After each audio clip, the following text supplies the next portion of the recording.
Rachel Zegler has officially hit rock bottom. Not figuratively, literally. Her downfall is being broadcast in real time. From viral humiliation to total industry silence, she's becoming Hollywood's cautionary tale. Disney's billion-dollar Princess reboot has collapsed so hard, the company is now quietly pretending Snow White never happened. Shelves are full of unsold merchandise. Theaters are swapping out the film mid-run. And Disney, the same studio that once pushed this film as the future of fairy tales, is erasing it like a bad memory.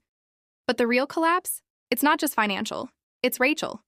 She's unraveling in front of the world, through live streams, interviews, and breakdowns that have everyone asking, what happened? Let's rewind to the moment the cracks started showing. When Snow White premiered, theaters were expected to what? Hold mandatory screenings.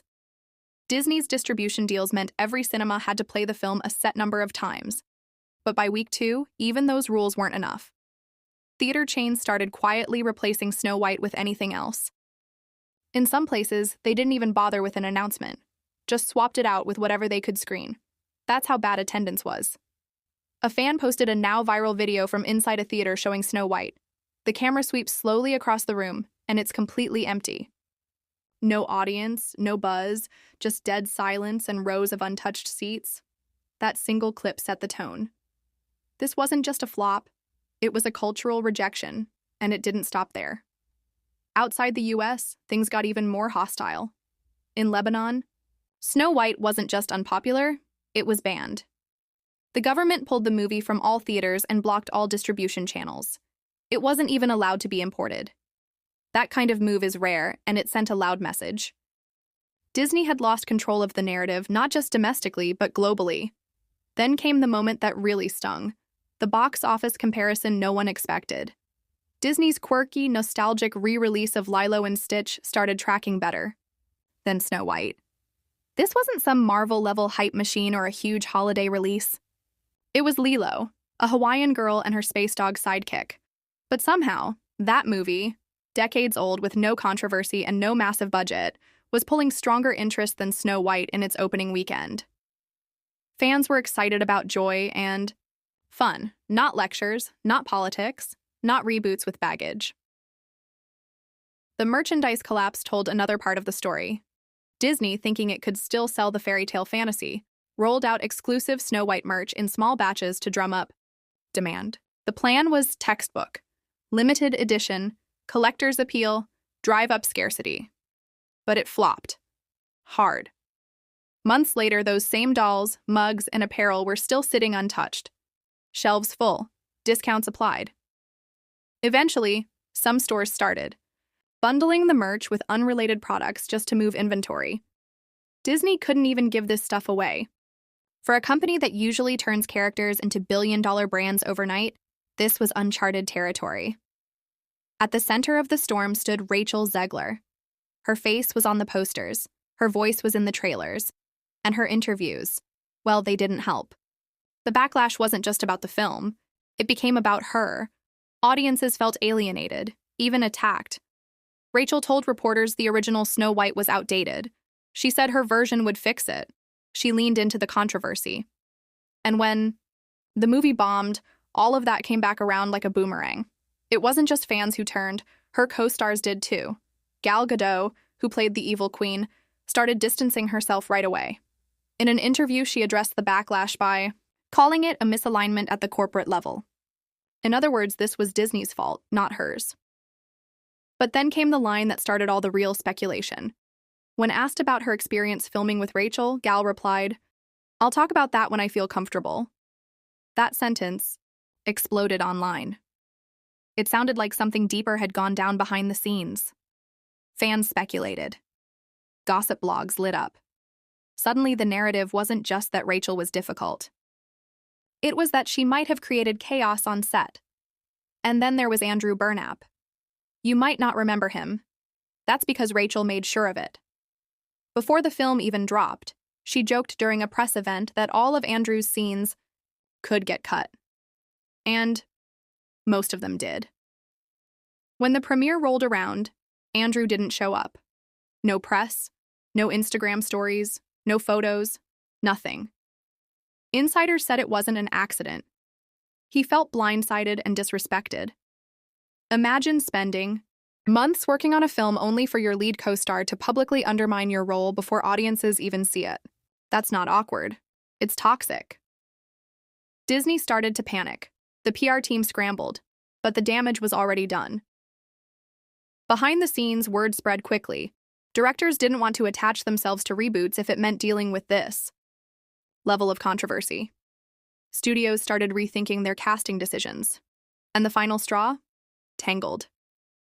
Disney had been planning a live-action reboot of Tangled with a massive budget, a new soundtrack, and early talks about Rachel being the frontrunner for Rapunzel. But after the Snow White meltdown, the project was canceled. No teaser, no trailer, no public announcement. Just gone. Quietly buried. Disney didn't even try to explain, but the message was clear. This was not a coincidence. They weren't just done with Snow White. They were done with Rachel. Rachel tried to fight back. She went live on Instagram multiple times, visibly emotional, trying to explain her side. She talked about how hard she worked, how proud she was of the film, how misunderstood she felt. But the internet wasn't listening. They were clipping her interviews, mocking her quotes, turning her words into memes. The most viral moment came when she showed up to a Snow White screening herself. She walked into a near-empty theater, smiling, holding flowers, trying to create a wholesome moment. But the photo went viral for the wrong reasons. She looked like the last guest at a canceled party. Fans dubbed it Snow White and the 7 Empty Seats. Others joked she brought flowers to her own funeral, and then came the numbers. The real, brutal, undeniable numbers. Despite all the press, all the coverage, all the marketing, Snow White couldn't even crack 100 million in the US. Even with global release, the numbers were awful. It became one of Disney's lowest-performing live-action films in years. The IMDb score tanked. Rotten Tomatoes? A disaster. Critics weren't just disappointed. They were angry. They called the film lifeless, preachy, and hollow. The audience wasn't moved by the changes. They were turned off by them. And while Snow White was struggling to crawl past box office milestones, another movie arrived out of nowhere and stole its thunder. The Minecraft movie. Yes, the pixelated, blocky video game that critics love to dismiss. It had Jack Black screaming into a mic. No politics, no lectures, just fun.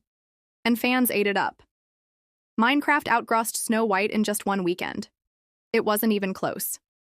A film that people joked wouldn't work as a live-action movie ended up embarrassing one of the biggest names in Disney history, and that was the final nail.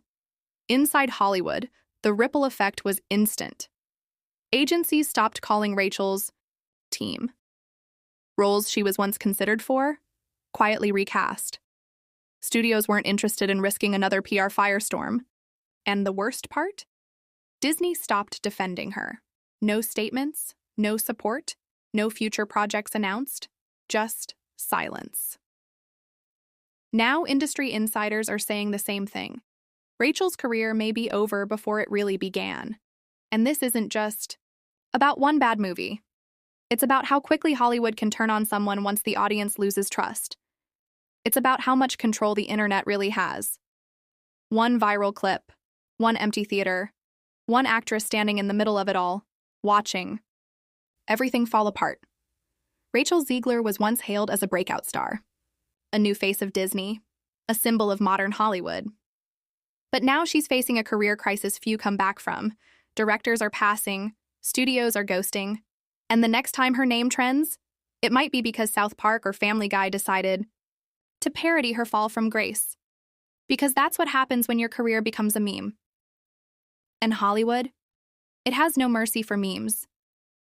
The bigger lesson here isn't just about Rachel. It's about what happens when marketing forgets the audience. When a studio bets everything on a message and forgets to make a good movie, Snow White didn't fail because of trolls.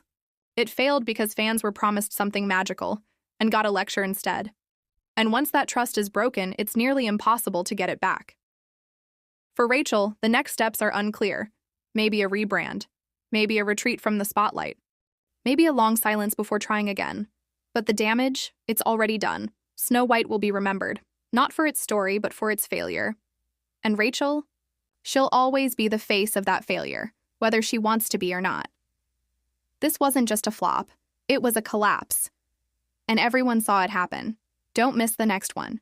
Because if Hollywood has taught us anything, it's that the next disaster is always around the corner.